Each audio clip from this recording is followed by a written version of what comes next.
Napalakas ang hawak ko sa ballpen nang tumama sa mukha ko ang folder na kanina lang ay inabot ko sa boss ko. Malito. How many times do I have to correct your work? Galit niyang sigaw. Hinilot niya ang sentido at saka matalim akong tinitigan. Are you sure you know what you are doing? Gina Salazar, pang-insulto pa niya. I closed the lips tight and inhaled to calm myself from saying bad words. Ikaw, alam mo rin ba ang ginagawa mo? Bobo ka. Putangina mo. Paupo-upo ka lang naman dyan. Hindi ko alam ilang beses ko siyang namura-mura sa isip ko. It was so tempting to say something. Pero siyempre boss ko siya at kailangan ko tong trabaho kaya kailangan kong magtimpi. 3 months ago, I was newly hired as an assistant project manager. Maganda ang naging trabaho ko at humanga sa akin ang supervisor ko. Nagpasya siyang bigyan ako ng project na ako ang maghahandle. Ang kasamaang palad, ang boss ko ay hindi ko alam kung ano ang ikinagagalit palagi. Yumuko ako at nagpaumanhin. I'm sorry, sir. I'll do it again. This isn't the first time he gets mad at me. Maraming beses na to, naalala ko na hindi ko napigilang umiyak noong una niya akong sinigawan. Tuwang-tuwa pa siya nang makita niyang takot na takot ako. Narinig kong tumawa siya nang nakakainsulto. Inangat ko ang tingin sa kaya kung bakit tinaasan niya ako ng kilay. Your boss says you're good at your job, huh? Tinignan niya ako mula ulo hanggang paa saka tumaas ang gilid ng labi. Baka naman kaya niya nasasabi na magaling ka ay dahil may ginagawa kayong makahulugan niyang sinabi. Hindi niya itinuloy ang sasabihin niya pero base sa ngisi niya, alam ko ang tinutukoy niya na baka inaakit ko sa kama ang boss ko kaya siya galing na galing sa akin. I gritted my teeth in annoyance. Nilakasan ko pa ang pagkakahawak sa ballpen ko na nakulang na lang ay maputol.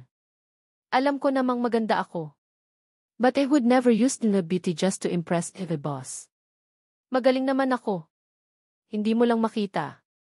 I was just really doing the job well, sir, kaya ako nagustuhan ng boss ko di. Mahina at nakayuko kong sinabi. Hindi siya nagsalita ng ilang segundo kaya tumingin ulit ako sa kanya. May hawak na siyang cellphone at may binabasa doon. Kita ko ang pagngisi niya sa binabasa na akala mo hindi galit sa akin. Ilang segundo pa ang lumipas nang mapansin niyang nakatingin ako sa kanya. Biglang nandilim ang mukha niya. Nakita kong tumaas ang gilid ng labi niya bago siya nagsalita. Why are you still here? You get out, you stupid useless employee, he growled. Agad akong lumuhod at pinagpupulot ang nagkalat na papel. Sinigurado niya talaga na kumalat ang papel sa paligid dahil tinanggal niya ang clip na inilagay ko bago niya ibinato ang folder sa akin. Faster, sigaw niya pa. Nalukot ang unang papel na napulot ko dahil sa malakas na pagkakahawak. Nang mapulot ko lahat ay agad akong tumayo. I'm really sorry, Sir D. Pagpapaumanhin ko ulit. I'll do it again. I bowed a bit bago ako umatras at nagmadaling lumabas. I mustered a smile fakely when I left the office. Mabuti dahil agad akong sinalubong ng isang colleague ko nang makita ako. Malaki ang ngiti mo ah. Senyales ba na approve ang gawa, panunukso niya. In my heart skip I beat. Hindi na ako nagsalita at mas lalo lang umiti. I walked faster than her to avoid having to say something. As expected naman sa top performer, puri niya pa bago ako tuluyang makalayo sa kanya. Nanghihina akong umupo sa upuan ko. Agad kong binuhay ang computer sa harap at saka pumunta sa file ng current project ko. Ang kaso kahit anong pagbabasa ang gawin ko, hindi ko alam kung ano ba ang mali sa ginawa ko. Pang-7 revision ko na to hindi ko na alam paano ba ito babaguhin. I've put so many ideas into this already. I've collected ideas too para lang ma-approve. Pero bakit mali pa rin? Hindi rin naman niya sinasabi kung saan ako mali. He would only insult my work without telling me kung saan ba ang mali ko. Hindi ko na namalayan ang oras. Gustong-gusto kong umiyak sa sama ng loob. I want this break but my salary is everything that value right now. Giving up is not an option. Pero nang hindi ko kinaya, pumunta ako sa CEC para ilabas ang hinanakit. I cried silently. Iniwasan kong humikbi para walang makarinig. Pabalik ako ng table ko nang mahinto ako sa hallway just as I was about to turn to our side of wing. Magaling na empleyado iyang si Elia Salazar.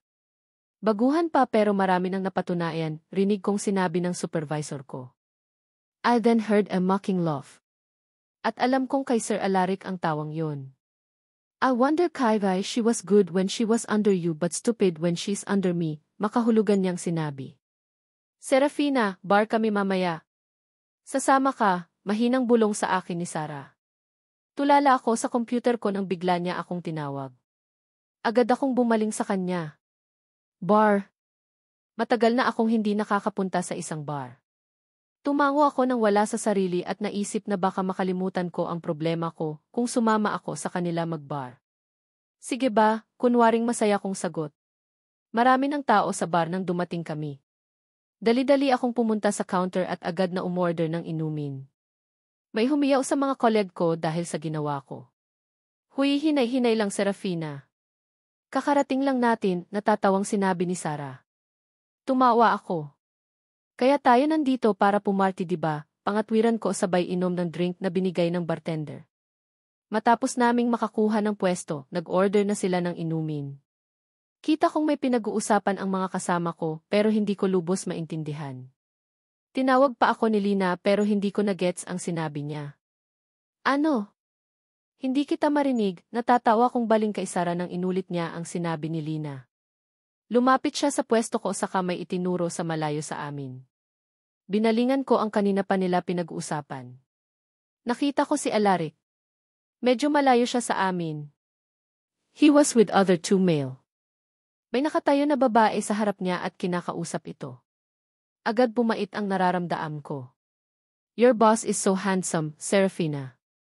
Selos na selos kami kapag pinapatawag ka sa opisina niya kasi nasosolo mo siya, kilig na kilig niyang sinasabi. Agad akong kumuha ng inumin at sa kanilago. Look like Serafina wanted to be drunk, tukso ni Bestie. Kunwari akong tumawa bago bumaling ulit sa boss ko. He was flirting now with the woman he was talking to naisip ko na hindi naman siguro siya mangmamaliit kung makikita niya ako. Nasa bar naman kami at wala kami sa opisina. Habang nakatanaw ako sa kanya, biglang napabaling siya sa gawin namin. Dumilim ang mata niya at tumitig sa akin ng matagal. Kita kong kinakalabit siya ng kausap niyang babae pero ayaw niyang pansinin. I then lip-read him when he mouthed Serafina as he was caressing his lower lips. Kumalabog ang dibdib ko sa kaba at agad na paiwas ng tingin. I tried to forget about my boss. Nang inaya ako ni Sarah para sumayaw, agad akong sumama. The music was too loud and I wanted to get lost in it. As dance like it was my last dance. Bigay todo at walang pakialam sa mga naririnig na ipol. Hua, go girl! Ang sexy mo, sigaw ni Sarah despite the loud music. For a moment while dancing, nakalimutan ko ang problema ko. Pero hindi ko alam ang nangyari bigla. I was too lost in the dance na nagulat na lang ako nang biglang may humawak sa biwang ko at tumama ang likod ko sa matigas na katawan. The immediate hit coming from the person spread on his back.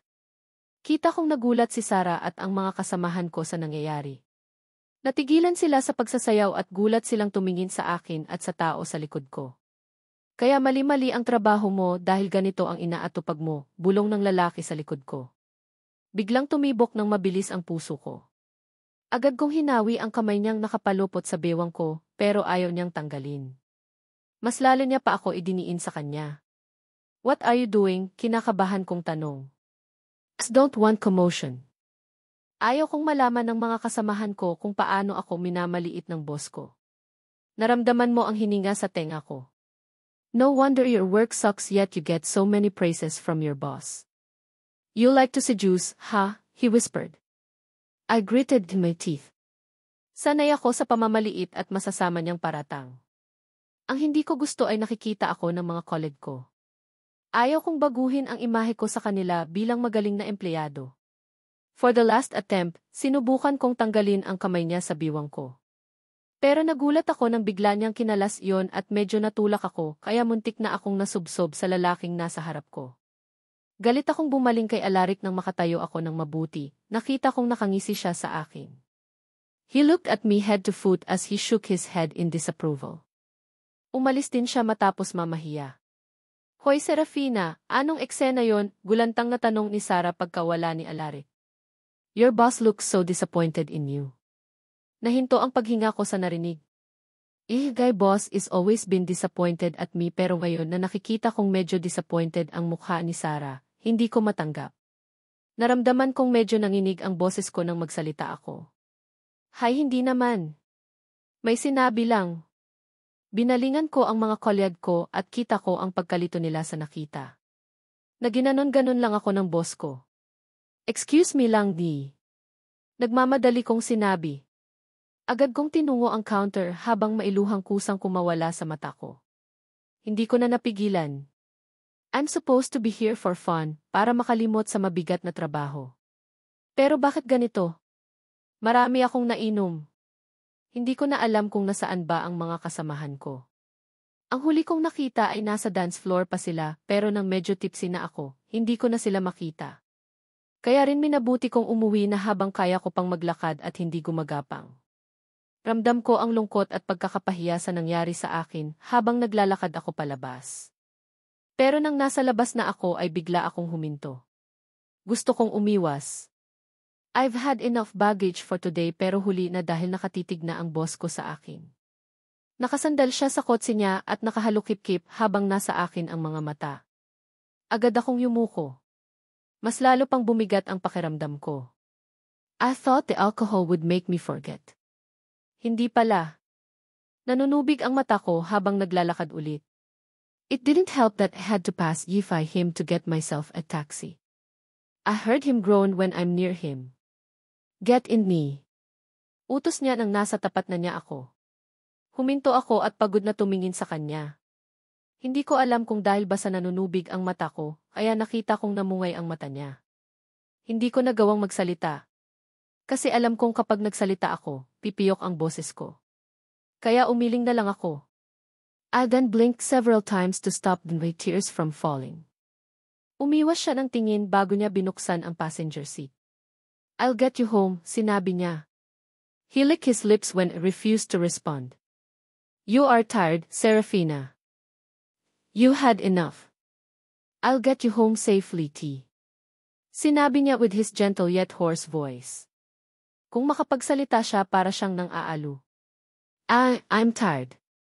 Pumiyok ang boses ko na hindi ko na ikinagulat. Gagawin ko ulit ang report. May nahulog na luha galing sa mata ko. Pinunas ko yon at humikbi. I'll do in the best next time at. May gusto pa akong sabihin pero hindi na niya ako pinatapos. I don't give a damn about the report. I'm taking you home safely, Serafina, he said with finality. Tulala ka na naman ate, ani Serenity, kapatid ko. Umahon ako sa pagkakasandal sa sofa at saka siya binalingan. Nanliliit ang mata niya at nanantya. Don't mind me. I've dreaded Monday. Pero ang kasamaang palad ay Lunes na bukas. Hindi ko alam kung ano ang nangyari noong gabing medyo nalasing ako. I know I was still in the right mind. Or maybe not. Hindi kasi kapanipaniwala ang mga naaalala ko. Did my eyes play tricks on me? Did my hearing malfunction that day? Umiling ako at tumawa nang wala sa sarili. Imposibleng naging mabait sa akin ang lalaking yon. Hindi talaga yon magiging mabait. He is a larik satanas after all. Lasing lang ako kaya hindi naging maganda ang judgment ko. Baliw na yata, rinig kong bulong ni Serenity. Hindi naman ako baguhan sa trabaho pero I feel uneasy now that I'm walking inside the office. Hindi ko alam kung bakit hindi mawala-wala sa isip ko ang nangyari sa bar. Pero nang dumating ako sa office namin, I noticed na normal naman ang lahat. Good morning, Serafina, bati ni Sarah sa akin nang makita ako. Agad din siyang bumalik sa ginagawa. Huminga ako ng maluwag at saka ngumiti. Stupid of me to feel uneasy. Sabi ng lasing lang ako eh. Kung ano-ano pa ang initsip ko noong weekends. The first thing is did was to print the revised plan I made. Mapait akong humiwi ng makitang plastic clipboard ulit ang pinaglagyan ko. Dali-dali kong pinalitan ng file folder yon para kung ibabato niya ulit sa akin ay hindi na masakit. Pero nang makikipagsapalaran na ulit ako para ipasa ang gawa ko, sinabi ni Sarah na wala daw sa opisina ang boss ko. Dati ay maiinis pa ako dahil masyado ng delay ang project na to pero ngayon, masaya na ako na wala siya. How's the project? Tanong ng supervisor ko. Bigla siyang bumisita at itinanong sa akin na saan ba daw ang boss ko. Medyo nawala nga lang ang ngiti niya nang sinabi kong hindi ko alam. Mukha ba akong may pakidoon? I hope you are making progress kasi 4 months lang ang allocated time para matapos mo yon, pagpapaalam niya nang hindi niya mahagilap ang boss ko. Nanlaki ang mata ko nang marinig ko yon. Wala siyang sinabi na deadline noong una. The initial plan was to just be successful in doing the project, na hindi daw siya nakaka-pressured kasi baguhan din ako nahahawak. Goodness! 4 months? At wala pa akong nagagawa. Hindi ako mapakali sa paghihintay sa boss ko. Hindi niya ako nire-replyan sa email pero as in endan ko pa rin siya ng copy. Alam ko namang hindi niya ako nire-replyan pero nag-antay pa rin ako na baka mag-reply siya, na hindi rin naman nangyari. It was around 2 in the afternoon when my boss arrived. Nag-antay ako ng 20 minutes bago ako naglakas loob na pumasok sa opisina niya. I swallowed hard when I'm walking near his table. Madilim ang mata niya at nakatitig sa akin. Wala sa ayos ang necktie niya. Magulo ang buhok at wala na ang suit na kanina ay suot niya nang dumating siya. Nakatupi hanggang siko ang suot niyang black long sleeve. 4, ito na po sir yung revision na ginawa ko, kabado kong sinabi. Hindi siya nagsalita at seryoso niyang kinuha ang folder. Kagaya ng dati, agad niyang binuklat ang gawa ko. Hindi ko alam kung sinasadya niya ba o talagang magaling siya at agad niyang nakikita ang mali. Kaya nang makita kong hinilot niya ang sentido niya, hinanda ko ang sarili ko. You said you'll do it again. Hanggang kailan mo to gagawin ang tama, iritado niyang sinabi at padarang na isinara ang folder. Natuptap ko ang labi ko. Lasing nga ako noon. Hinding-hindi magiging mabait ang lalaking to. You are wasting DV time. Sumandal siya sa kanyang swivel chair at dismayadong tumingin sa akin. Tinuro niya sa akin ang sandamakmak na folder na nakapatong ngayon sa table niya. Didn't know they hired stupid people nowadays, he said mockingly. Naikuyom ko ang kamay ko at pilit na kinalma ang sarili, isa no to myself that I'm not stupid. Pero nakaramdam pa rin ako ng panliliit sa sarili. Review these folders and send them back at 5 Seth. Gusto kong magprotesta. Bakit niya ako bibigyan ng gawain? His only role here is to approve DB plan at pwede na akong magpatuloy. Hindi ako utusan dito. Nakita niya sigurong gusto kong magsalita kaya inunahan niya ako. Just do what I say nang may pakinabang ka. Natuptap ko lang labi ko at hindi na nakapagsalita. Ginawa ko ang utos niya. He instructed me how I was going to review the files. Doon ko inubos ang oras ko na dapat ay iginugol ko sa proyekto ko. Binigyan niya ako ng 15 files at nang mag-alas 5 ay 6 lang ang natapos ko. Hindi ka pa mag-go out? Tanong ni Sarah nang makita niyang binabasa ko pa ang isang file. Binalingan ko siya at nakita kong nakaayos na siya. Doon ko din napansin na halos nagsiuwian na ang kasamahan namin. Madali kong tinignan ang oras at nanlaki ang mata ko nang makitang alas 5 na. Natataranta kong kinuha ang natapos kong 6 na folder at nagmadaling pumunta sa opisina ng boss ko. Pumasok ako nang marinig kong pinapapasok niya ako. Nadatnan ko siyang nakatitig sa monitor sa harap niya at seryosong may binabasa. His hair is messy but that didn't make him look haggard or even ugly. I bit na a lower lip when he looked at me intently. Sir, pasensya na pero ito lang ang natapos ko sa pinapagawa mo, pagpapaumanhin ko kahit hindi dapat. Hindi ko nagawa ang dapat kong gawin dahil inatupag ko to. As put effort pero sadyang marami siyang ipinapa-review. He clicked his tongue and frowned at me. Damn! You can even do a simple task, he asked, pissed off. Biglang nagpintig ang tenga ko sa narinig. Hindi ko na napigilan at matalim ko siyang tinignan. Hindi ako nakapag-lunch noong lunchtime dahil hinahunt siya ng supervisor sa akin. Na-pressure ako nang sabihin niyang 4 months lang ang allocated time kaya review ko ang ginawa kong revision. Tapos maririnig ko ngayon ay pang-insulto. Padarang kong binagsak ang 6 na folder sa table niya dahil sa galit. Nasaksihan ko kung paano nasagi ng folder ang ink na nakalagay malapit sa isang tingin ko ay importanteng papeles na sabuyan ng ink yon at may tumilapon pa sa kanyang damit. Biglang naglaho ang galit ko at agad na palitan ng kaba. Pak! Madali niyang kinuha ang papeles pero huli na ang lahat. Kita ko kung paano nag-igting ang panga niya nang makita niyang basa na ito ng ink. Do you know what folder is this, Gnal Salazar? This is the packing contract, he growled angrily. Agad na kumalat ang kaba sa katawan ko. He looked at me with his murderous eyes. Umatras ako dala ang 6 na folder. Ramdam kong nanginginig ang kamay ko kahit anong diin kong hawak sa mga ito. Sinipa niya ang swivel chair niya paalis sa tabi niya. Nagmadali siyang tumawag sa cellphone niya. Gamit ang isang kamay ay tuluyan niyang tinanggal ang necktie sa lig. Tumalikod siya sa akin at kita ko ang pagpupuyos ng kamao niya. Nanlalamig ang katawan ko at halos hindi ko maintindihan ang mga sinasabi niya. Nahinto ako sa paghinga nang bumaling siya sa akin. Madilim ang tingin niya at nakayulom ang kamay habang nakikipag-usap pa rin sa katawagan niya. Base sa kunting naintindihan ko sa tawag niya, milyon-milyon ang involved na pera sa kontrata na yon. Tumagal ng 20 minuto ang tawag. Matapos ay agad siyang umupo at may ginawa sa laptop niya. Hindi na niya ako binalingan. Pigil na pigil pa rin ang hininga ko. Hindi ko alam ilang minuto akong nakatayo.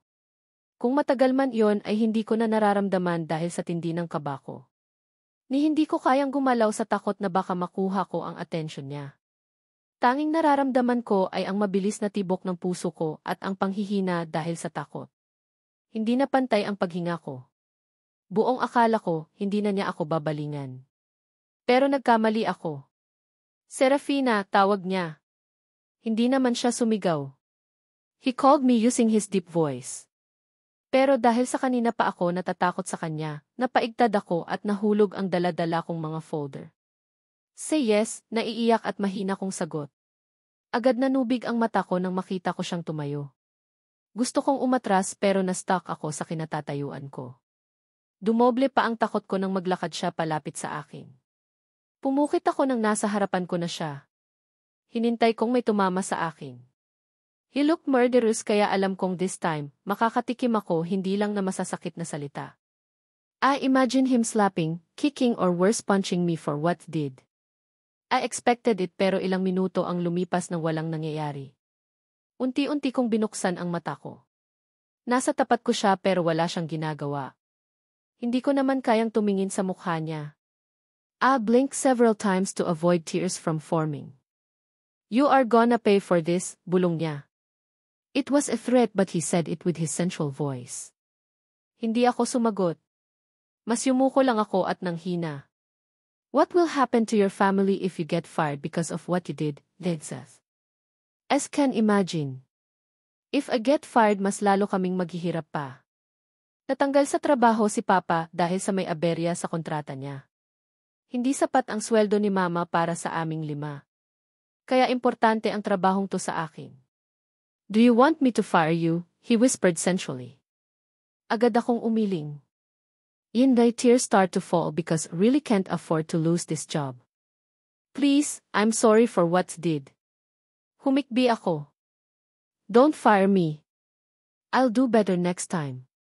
Hindi siya nagsalita ng ilang segundo. The silence only made me seriously harder. Kasi feel ko tatanggalin niya ako sa trabaho. I then heard him sigh. I had the raw day this morning, biglang sinabi niya.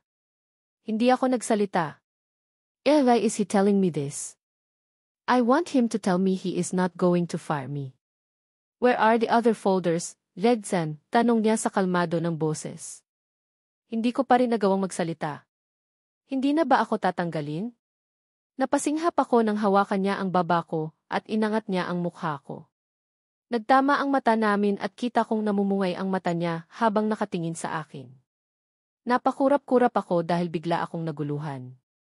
He doesn't look mad now that I'm looking at his face. Nakita ko kung paano bumaba sa labi ko ang namumungay niyang mata. I was still in shock and very confused when felt his lips on mine. Napasinghap ako. Doon ko lang nagawang umatras. Tuloy-tuloy ang atras ko hanggang sa kumaripas na ako ng takbo palabas ng opisina niya at palabas ng kumpanya. Gusto kong mag-absent sa trabaho. Masyado akong nawindang sa nangyari sa opisina ni Alaric. I can't believe he did that. Putang ina niya. Ano ba ang plano niya? Bakit niya ako ginaganito? Kung galit siya, galit lang dapat. Bakit may mga paganon siya? Bakit? Ilang beses kong tinanong ang sarili ko, tinansya kung gusto ko bang pumasok, pero my body, mind and soul all agree that I don't want to go to work. Kahapon pa yan nababaliw, rinig kong sinabi ni Serenity kay Scarlett, isa ko pang kapatid. Talaga? Serenity nodded with conviction. Malala ngayon, may pahawak-hawak na sa labi. Kahapon tumatawa-tawa lang yan nang wala sa sarili pag-imbento niya ng storya. Nagtawanan silang dalawa. Matalim ko silang binalingan dahil sa pagtawa nila. How could they laugh at the misery? Will you please mind your own business? Kung wala kayong mapag-usapan, huwag ako. Oh please. Concern lang ako, ate, maarteng sinabi ni Serenity. You are not with your usual self. I'm the oldest. Sumunod sa akin si Serenity at ang bunso namin ay si Scarlett. Totoo. Hindi mo napapansin pero kumukunot ang noo mo kahit wala ka namang kaaway. Will ba, ate? Curious na tanong ni Scarlett. I told you already, sis. Nababaliw na nga, sabat ni Serenity. Umirap ako sa kanila. Will you two shut up? Dahil wala na ako sa wisyo, hindi ako pumasok. Hindi ko alam kung paano ko haharapin pa ang boss ko matapos niya akong threaten na tatanggalin sa trabaho tapos ay halikan. Gusto kong gawing 1 week ang absent ko, pero kawawa ang sweldo ko. Mahirap lang kami goodness. Kung wala lang nakaaway ang lolo at lola ko, marangya sana ang buhay ko. We used to be an alta. Mayaman ang ancestor ko, pero nagsimulang mawala ang yaman ng pamilya namin dahil sa maraming lupa at real estate ang nabenta para isalba ang kumpanya ng lolo at lola ko, pero hindi daw na isalba. Sadly, mayaman at maimpluwensya ang naging kaaway ng lolo ko. Kwento ni Mama nagbanta daw ang pamilyang kaaway namin na sisiguraduhin daw nilang maghihirap ang lahat ng Salazar. Nagtagumpay naman sila dahil hindi ko ma-afford na mag-absent pa ng isang araw. Kukulangin kami sa gastos. Kinabukasan, kabado akong pumasok sa opisina. Habang nakasakay ako ng jeep ay panay-isip ako kung paano ba ako makakaiwas sa boss ko. Iniisip ko pa lang na makakaharap ko siya para na akong hihikain sa kaba. Okay ka lang, hindi ka pumasok kahapon, agad na tanong ni Sarah nang makita ako. Katabi niya si Lina nang datnan ko sila. Lina nodded. Pinapatawag ka pa ng boss mo kahapon, te. Tinawagan kita nang makadalawa kanyang hinanap pero hindi ka makontak. Jimba breath hitched at what heard. 2 beses? Anong kailangan niya sa akin? May sakit ka no? Namumutla ka. Panghuhula ni Sarah. Almost instantly, I think of an idea. Yes, hindi sana ako papasok agayon pero naiisip ko ang sweldo ko, kunwaring nanghihina kong sinabi. Hinawakan ko pa ang tiyan ko na kunwari ay masakit. I also have a bad stomach. Pero carry naman kaya pumasok na ako. Kita kong nanlaki ang mata ni Sarah. Hala, dapat kumuha ka na lang ng medical certificate. Baka lumala yan, concern niyang sinabi. Umiling ako. Kaya ko totally. Una kong inasikaso ang hindi ko natapos na pinapareview ni Alaric, baka naman kaya niya ako pinapahanap ay dahil dito. O baka din kaya niya ako pinapahanap ay dahil tatanggalin niya ako sa trabaho. Agad akong napailing-iling sa naisip. Hindi ko dapat siya makasalamuha ngayon. Nananakit ang likod ko nang natapos ko ang lahat ng naiwan sa aking documents. Nagkunwari akong nanghihina nang bumaling ako kay Sarah. Mabuti at nakatingin na siya sa akin nang lupaingon ako sa kanya. Can ask for a favor, kunwari nahihiya at nanghihina ako. Naman. Ano yon? May masakit sa'yo, agaran niyang tanong. Ano kasi? Laabot ko kasi sa boss ko itong mga papeles. Pero nanghihina ako. Baka naman pwedeng ikaw ang mag-abot. Kung okay lang sa'yo. Nakahinga ako nang maluwag nang makita ko siyang pumupunta sa opisina ni Alaric dala ang mga ni-review ko. Isabit din ay lower lip at saka sumandal sa swivel chair nang mawala siya sa paningin ko. It took Sarah 15 minutes before she arrived. Malaki ang ngiti niya at nagniningning ang mata nang dumating siya. 2. Serafina. I think I'm in love, namumula niyang sinabi. Ang gwapo niya sa malapitan. Kung hindi lang niya ako pinalabas ay gusto kong doon na ako. Kumunot ang noo ko sa hindi mapangalanang dahilan. Pero hindi ko na ipinahalata dahil mabuti pa nga at hindi ko na mahaharap ang lalaking yon. Naakala ko lang pala. Dahil isang oras matapos ipasa ni Sarah ang mga papel, lumapit si Basti sa akin at sinabing pinapatawag daw ako ng boss ko. Hindi ko pa daw na ipapasa ang bagong plan ko sa project. Matapos kong i-print ang documents, kunwari ay nanghihina akong bumalik sa table ko. Akala ko kailangan ko pang mag-inarti pero hindi na pala. Ako na ang mag-aabot niyan sa boss mo, masayang ina ko ni Sarah. She didn't even wait for the response. Agad niyang kinuha ang folder at saka pumunta sa opisina ni Sir. This time, hindi siya nagtagal. Parang kakapasok pa lang niya ay lumabas din agad. Busangot siyang bumalik sa table niya. Anong sinabi ni Sir? Bakit ang bilis mong bumalik, naguguluhan kong tanong. Guy boss clearly told me na agaran niyang i-check ang bawat revision ko para agad kong nalalaman ang dapat baguhin. Palagi niyang hinihinto ang ginagawa niya para i-check on the spot ang gawa ko. How come na ang bilis ni Sarah lumabas ngayon? Wala, timanong niya kung bakit ako ang nag-abot at bakit hindi ka. Sinabi kong masama ang pakiramdam mo, busangot niyang sinabi. Tapos pinalabas na ako matapos niyang kunin, may pagtatampo niyang sinabi. Tumahimik siya ng ilang segundo pero nagsalita din ulit. I can't understand why he got mad. Sinabi ko lang naman na masama ang pakiramdam mo pero nagalit ata siya. Mas lalo pa akong kinabahan sa sinabi ni Sarah. Kaya mas determinado akong huwag makita ang boss ko. Dahil nagpapanggap akong nanghihina, nangyaya ako ni Sarah para mag-lunch sa labas, hindi ako sumama. I told her na sa pantry na ako kakain para hindi na mapalayo. Siyempre panindigan ang panghihina para kung may dadalhin ako sa boss ko nagyong hapon, ipapagawa ko kay Sarah. Malungkot tuloy akong kumain dahil halos lahat ng colleague ko ay sa labas kumain. May bagong bukas na restaurant sa tapat ng kumpanya, kaya naisipan nilang pumunta sa opening nito. Sumisimsim ako ng kape habang alalakad papunta sa table ko nang may nakita akong babaeng lumalapit sa akin. She was wearing an expensive suit.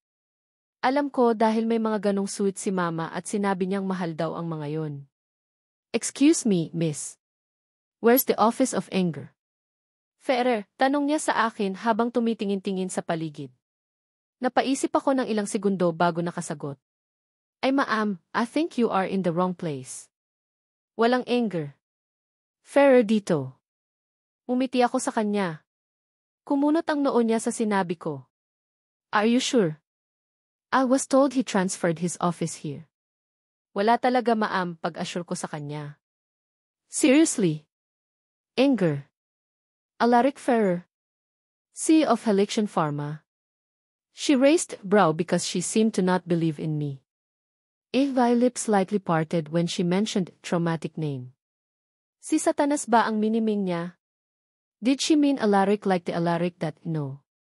And wait, he called him an engineer. And not just an engineer but also GC.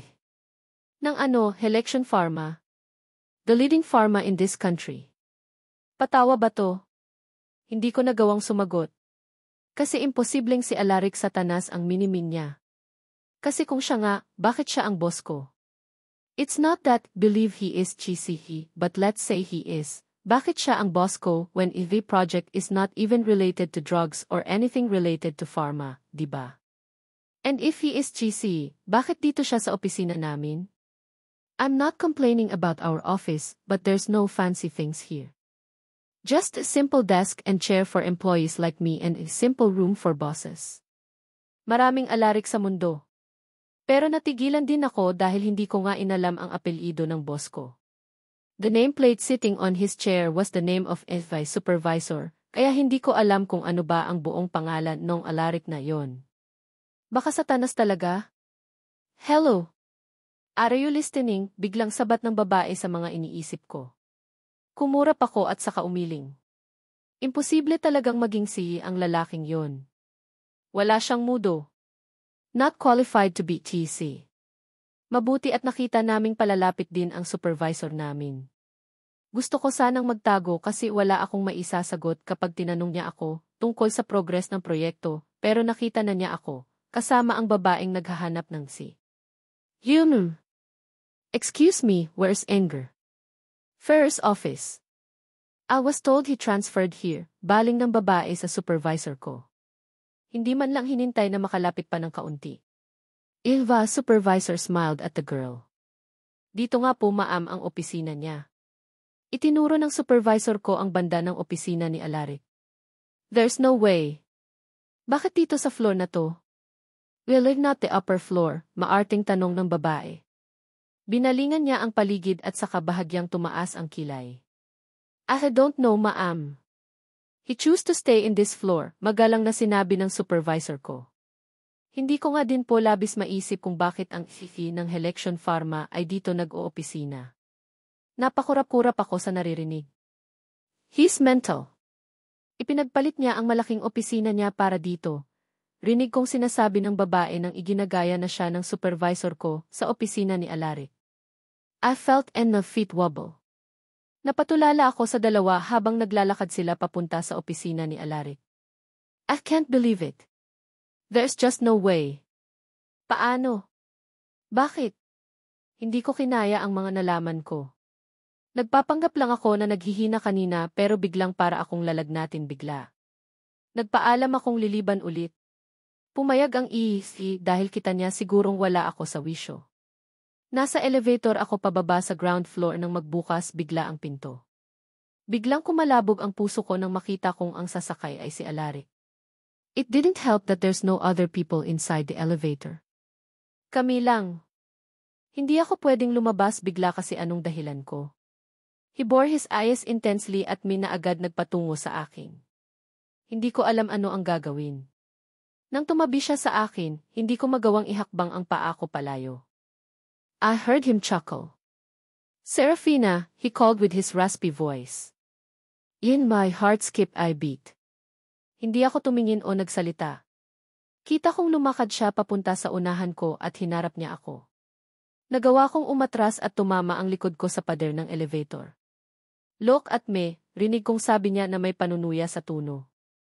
You didn't go to work yesterday because of the kiss, he asked with a hint of arrogance.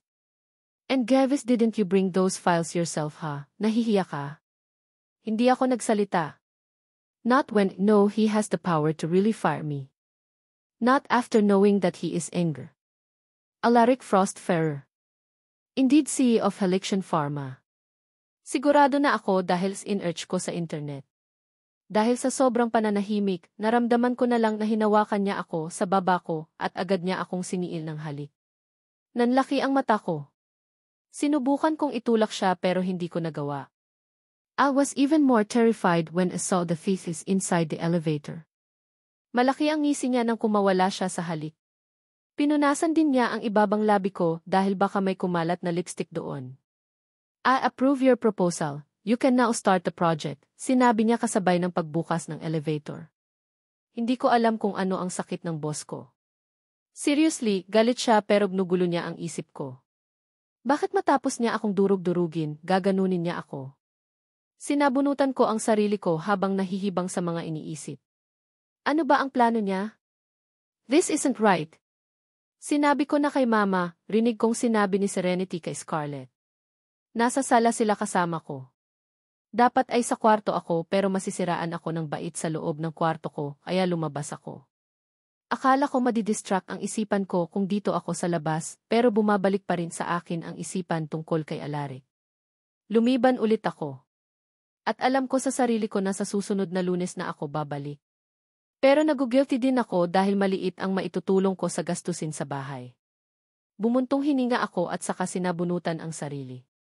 Hindi ko namalayan ang pag-upo ni Mama sa tabi ni na Serenity, kaya nakita niyang nababaliw ako.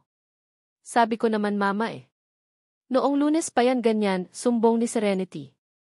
Umupo ako ng tuwid. I glared at Serenity pero hindi niya ako pinansin. Instead, she raised a brow at me. Anong problema, Sarah? Mahinano na tanong ni Mama. Kita ko ang pag-aalala sa mata niya.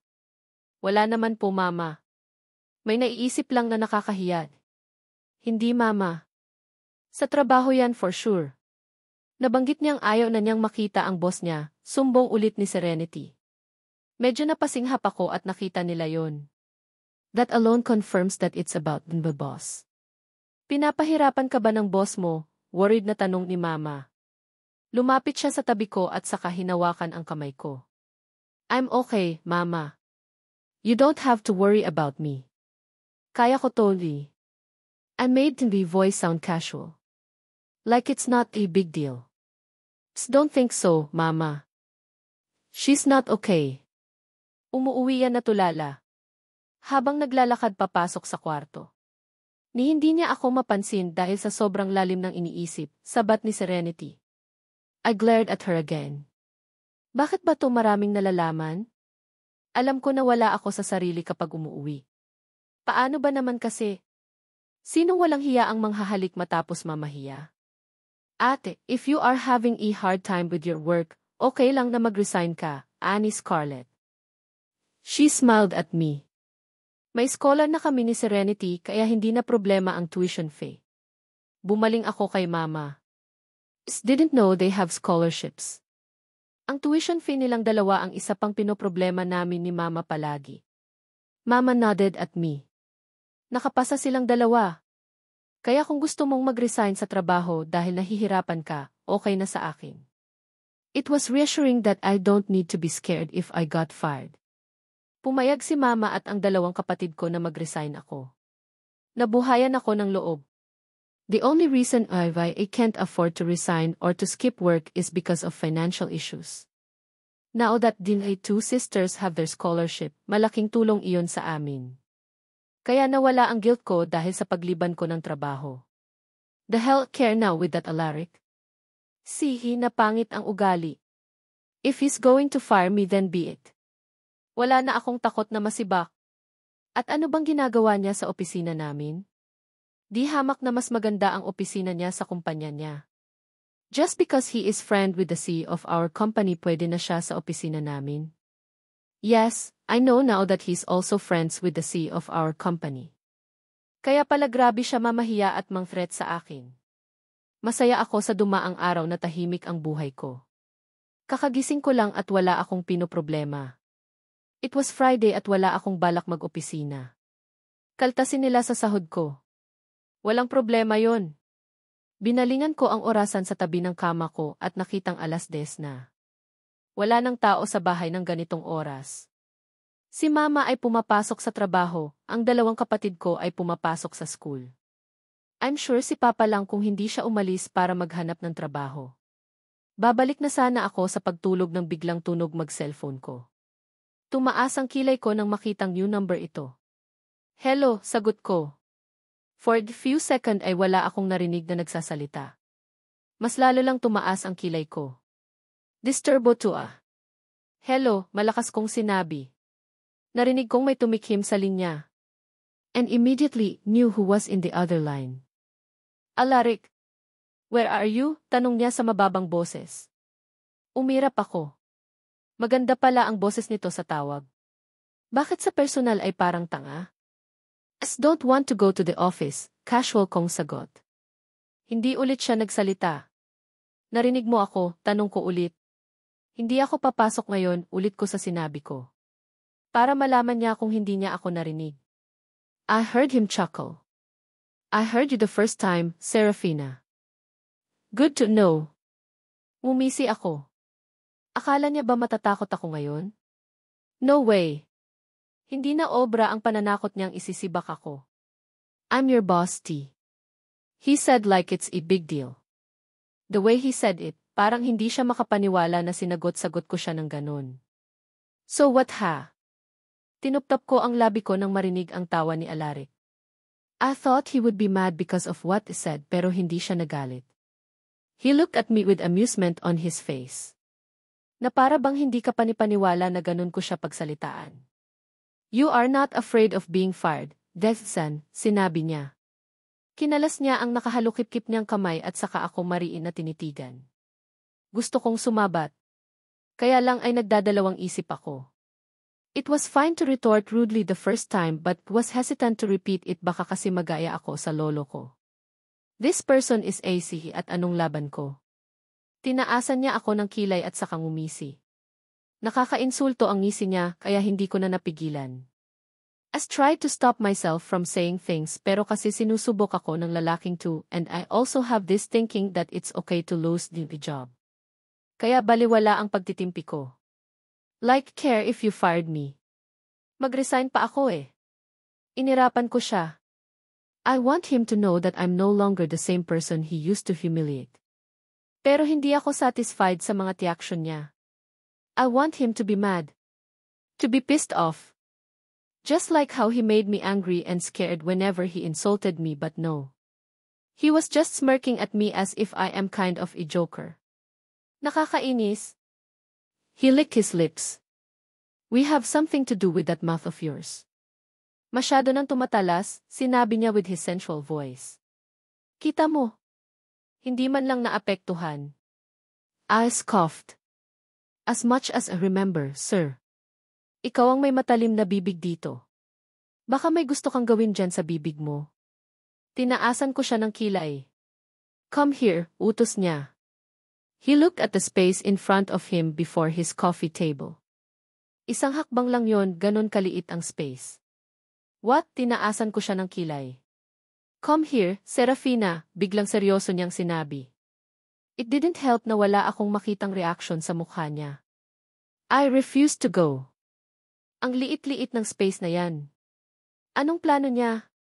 Hindi ako kumibo. Pero unti-unting dumidilim ang mukha ni Alaric kaya bumabalik din ang kaba sa dibdib ko.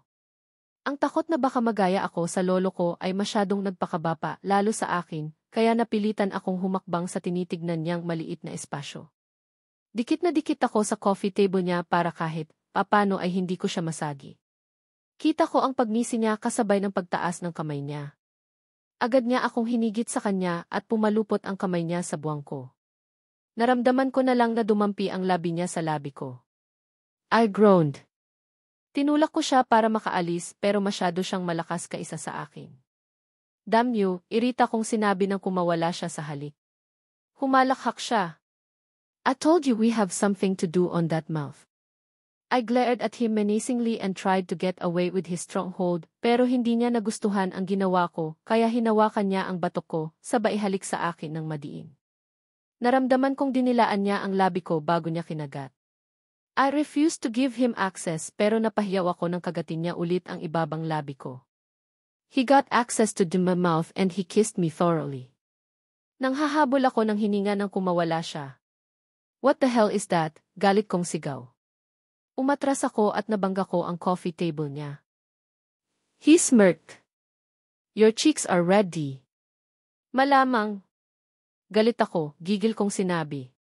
I was red because partly was mad but also was shocked. Isa remember was attracted to him the first time I saw him. Nakancel lang dahil demonyo pala siya. Pero sa nagdaang linggo, matapos niya akong mali-maliitin, para niya akong inaalo matapos. Kaya naiisip ko din na baka gusto niya ako. He ignored what I said. He caressed his lips as he smiled at me. When are you going to start the project? Isa glared at him. After what you did, you expect me to continue the project. Umalis ako sa harap niya kasi baka may gawin na naman siya. Huwag na. Isagi mo sa baga mo yung project. I'm going to resign. He chuckled darkly. Don't even say it, Serafina. Talaga ba? You think I can't do it, hamon ko. Humalukip-kip siya. How's your mother? Celestine Salazar. The way he said it sounds like a threat. Tumayo ako ng tuwid. I got shocked but it's not entirely shocking na alam niya ang mama ko. He is very capable of doing it. I expect nothing less from the CEO of Halixian Pharma. At hindi ko pwedeng hamunin ang isang ito dahil ayaw kong maghirap kami lalo. I gritted my teeth. Pero kita kong hinihintay niya ang sagot ko kaya wala na akong nagawa. I'll start the project tomorrow, napilitan kong sinabi. He chuckled. Good girl. Pinatay ko ang tawag matapos kong sagot-sagutin ang boss ko. Kaya lang makaraan ang ilang minuto, medyo kinabahan ako matapos kong ma-realize kung bakit ko ginawa yon. Boss ko siya pero he's also GC. Makapangyarihan ang pamilya. Tinakpan ko ng unan ang mukha ko at saka sumigaw. Baliw ka ba, Serafina? Gagaya ka pa sa lolo mo, sermon ko sa sarili. Kaya tayo mahirap ay dahil nakipag-away ang lolo mo sa isang maimpluwensyang pamilya. Sumigaw ulit ako dahil sa mga napagtanto. Gaga, baka hindi lang ako masibak sa trabaho. Baka pahirapan pati ang pamilya ko. Hindi na ako bumalik sa pagtulog. Nilamon ako ng sobrang pag-iisip. I walked back and forth inside the room. Putang ina. Bakit ko ginawa yon? Kinagat ko ang kuko ko sa index finger dahil sa stress. May pinagmanahan ako si Lolo na nakipag-away sa mayamang angkan kaya mahirap kami ngayon at baka mas maging mahirap pa kami sa daga dahil sa ginawa ko. Sumigaw ulit ako sa frustration. Inabot ako ng tanghalian sa kakaisip sa ginawa ko. Kumakain ako sa kusina at yun pa rin ang laman ng isip ko. Hindi ko tuloy malasahan ng mabuti ang kinakain ko. Susubo sana ako nang biglang bigla sa isip ko yung 2 beses niyang paghalik sa akin. Kaya imbes na sumubo, binitawan ko ang kutsara ko. Sinabunutan ko ang sarili at saka sumigaw. Mabuti na lang at wala akong kasama sa bahay dahil makikita nila akong parang baliw dito. Kalaunan ay umupo ako ng tuwid ng may naisip. Baka kaya niya ako hinalikan ay dahil gusto niya ako. Kasi bakit siya manghahalik kung hindi, diba? Ano yon, parte ng galit niya ang halikan ako. May ganon? Okay lang yan, Serafina. Baka sisisantihin ka lang at hindi naman papahirapan pati ang pamilya mo. Gusto ka nun. And besides, mahirap na kayo kaya hindi na niya yon iisipin. Nakalimutan ko ang pag-iisip sa ginawa ko ng weekends dahil bumisita kami sa tito ko. May inalok siyang trabaho kay Papa kaya sinamahan namin si Papa. Para na rin makabisita. Umiinom ako ng juice pero yung tenga ko ay nakikibalita sa usapan ni na Tito at Papa. As don't think your contract is the reason why you were fired. Kagagawan to ng mga taong yon, bintang ni Tito. Alam kong ang minimi niya ay yung nakaaway namin na mayamang pamilya. Nakakainis lang na puro sila taong yon. Hindi nila binabanggit anong pamilya ba yan. Natapos na lang ang usapan nila at hindi ko pa rin alam anong pamilya ba ang tinutukoy nila. Kabado ako nang pumasok ako sa opisina. Hindi sana ako kakabahan pero dahil sa mga sinabi ko sa boss ko noong tumawag siya, heto at kumakalabog ang puso ko. Didn't know where he got the number. Bakit niya pa kasi kinuha? Palapit pa lang ako sa table ko ay kinakawayan na ako ni Sarah. May pinabasabi si Sir Ferrer, balita niya. Hindi pa ako nakakaupo. Nanlaki ang mata ko at tumitig sa kanya. Ano, kabado kong tanong. Pinapasabi niya na mag-report ka daw sa kanya. He was waiting for your report last Thursday pa, she said while processing something on her laptop. Pansin ko na busy siya. Hindi lang siya, pati ang iba. Dati ay may time pa silang mag-usap-usap sa umaga pero ngayon ay ang aga nilang nagtatrabaho. Kinabahan ako. Upo na sana ako nang balingan ako ni Sarah. Asap daw, Serafina. He is already inside his office. Baka magalit yon kung hindi ka pa pumunta, sinabi niya na may halong pag-aalala sa boses.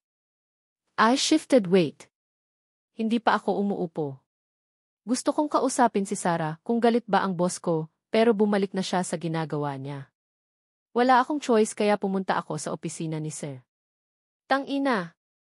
Ano ang i-report ko? Hindi nga ako pumasok ng halos 1 linggo. Agad nagtama ang mata namin ni Alaric nang buksan ko ang pintuan ng opisina niya. He was about to put his coffee on his coffee table. He immediately raised a brow when he saw me. Bahagya ding tumaas ang sulok ng labi niya. Kabado akong pumasok sa loob kahit hindi ko alam ano ba ang i-report ko. Heck! I was absent for almost a week and he expected me to report. Humalukip-kip siya at sumandal sa table niya. He was wearing a black slack and a black button-down shirt at nakatupi sa bandang siko ang mga manggas noon. He looked at me menacingly like did something wrong. Nakalunok ako sa kaba. Pinapatawag niya daw po ako, sir. He didn't say a thing. Mariin lang ang titig sa akin. Sir, I was not feeling well the past week kaya halos hindi ako nakakapasok, palusot ko. He chuckled. Really?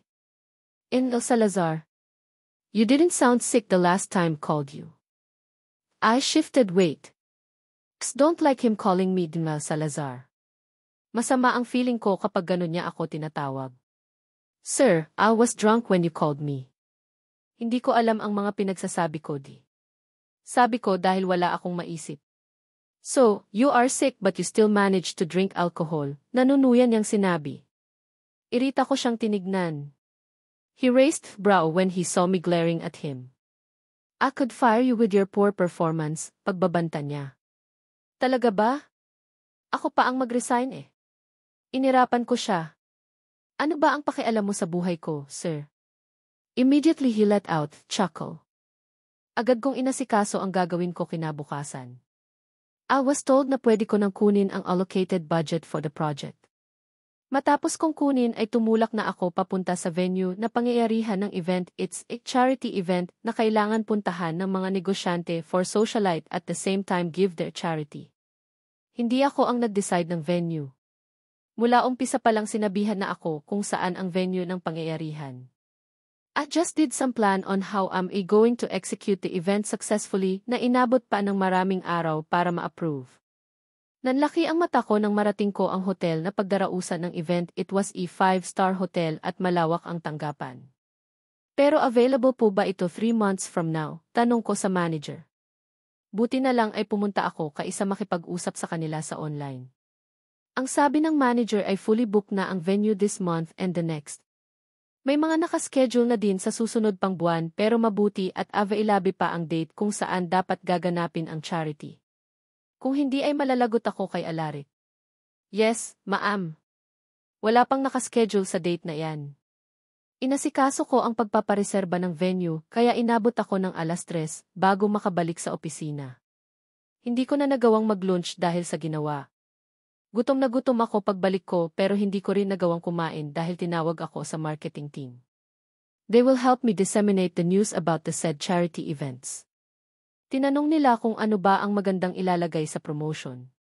Dahil sa gutom ko, hindi ko sila mabigyan ng magandang idea, kaya sinabihan na lang nila ako na sina na lang ang gagawa at isisend na lang sa akin kung approve ko. Nangangalam na ang sikmura ko pagkaupo ko sa table ko. I thought this would be easy. Sabi ng supervisor ay hindi daw mahirap, bakit halos di na ako nakakakain dahil sa maraming gagawin? Nagpahinga lang ako sandali dahil sa hingal pero nang nagpa siya akong pupunta sa pantry para maghanap ng kakainin ay saka pa dumating si Basti. Serafina, pinapatawag ka ng boss mo, mabilis niyang sinabi bago bumalik sa upuan niya. Dang it. Ano na naman ang kailangan niya? Irita akong pumasok sa opisina niya. It didn't help that he was smirking the moment he saw me entering. May nakakatawa ba dito? As tried not to roll the eyes kahit gustong-gusto kong gawin. What do you need, may I ask? Sinubukan ko namang maging mabail pero sarcastic pa rin ang kinalabasan ng sinabi ko. I don't need anything. Eh di bakit ako nandito, irita kong sagot. He chuckled. Serafina, I am your boss. You will come here when I say so, arrogante niyang sinabi. I glared at him. Pero masyado siguro akong nalipasan ng gutom dahil ramdam ko nang naghihina ako. Naramdaman kong nanginginig ang katawan ko dahil sa gutom. Umupo ako sa couch ng coffee table niya kahit hindi niya sinabi. Did tell you to sit, he mocked. Hindi na ako nagsalita. Sumadal ako at saka ipinikit ang mata. The softness of his couch comforted the tired body and I loved it. Hindi ko naman planong matulog. I was just waiting for him to tell me what he wanted from me. Pero siguro nang medyo tumahimik at hindi ko siya narinig na nagsalita, nakatulog ako. Naalimpungatan lang ako nang may maramdaman akong labi sa labi ko. I immediately opened his eyes to see Alaric looking at me intently. He annoyingly licked his lips when he saw me awake. You haven't eaten lunch. I noticed how he said it in a statement at hindi pa tanong. Bakit niya alam? Umupa ko ng tuwid at saka nag-una. Utos niya ng tuluyang magising ang diwa ko. Agad kong nakita ang pagkain sa unahan ko. At ang gutom na natulugan ko ay biglang bumalik. Almost immediately, I held the spoon and started eating. Bumalik siya sa table niya at saka nagtrabaho ulit. Sumusubo ako at binabalingan siya. He would smirk whenever I'm looking at him. Hindi nga lang ako makapagsalita dahil pinupuno ko ang bibig ko. Para pa akong patay gutom nito. Pinunasan ko ang labi ko matapos kong kumain. May katawagan siya kaya nanatili muna akong nakaupo. No, I have a flight to Italy next week. Hindi ako pupunta, rinig kong sinabi niya. Agad akong bumaling sa kanya. Next week. Sana magtagal siya para may masasayang araw ako. He raised brow when he saw me again looking at him. But Gino's stare lingered when he ran his hand through his hair, effortlessly pushing it back. I am aware of how gorgeous he is. Pero may kung ano sa paghawi niya ng buhok na gumibal sa pagkatao ko. Pinakain lang ako at nagiging anghel na siya sa paningin ko. Umiling ako nang wala sa sarili. Hindi pwede ito. Demonyo ang lalaking yan, remember? Kunwari akong galit nang matapos siya sa kausap niya. Tumayo ako at hinarap siya. Humalukip-kip ako to prove key point. You know what? You are the boss but I can sue you, banta ko sa kanya. Tumaas ang sulok ng labi niya dahil sa narinig.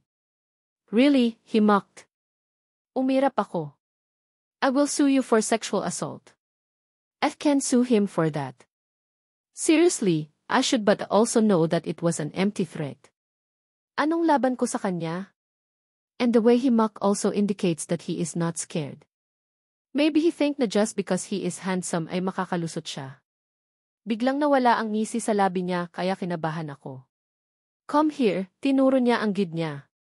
Tumayo ako ng tuwid at binaba ang mga kamay. Dinaan ko sa tawa ang nervyos ko. I was just joking.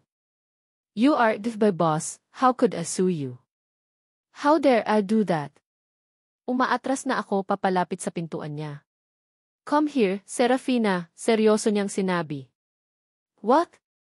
Sinabi ko na joke lang yun eh. Hinawakan ko na ang pintuan para umalis. Don't make me stand, banta niya. Dumudilim na ang mukha niya dahil sa hindi ko pagsunod. Napilitan akong lumapit nang makita kong aamba siyang tatayo. I was very careful when went near. Tatakbo talaga ako kung may gagawin siya. Kaya lang ay paglapit ko, hinarap niya sa akin ang monitor ng laptop niya saka pina-fill up sa akin ang personal information ko. Hindi ako umangal kasi nandidilim ang paningin niya. I know he is still demonyo. Hindi magandang ginagalit. You are flying with me in Italy, tanging sinabi niya nang matapos kong ibigay ang personal information ko. Wow!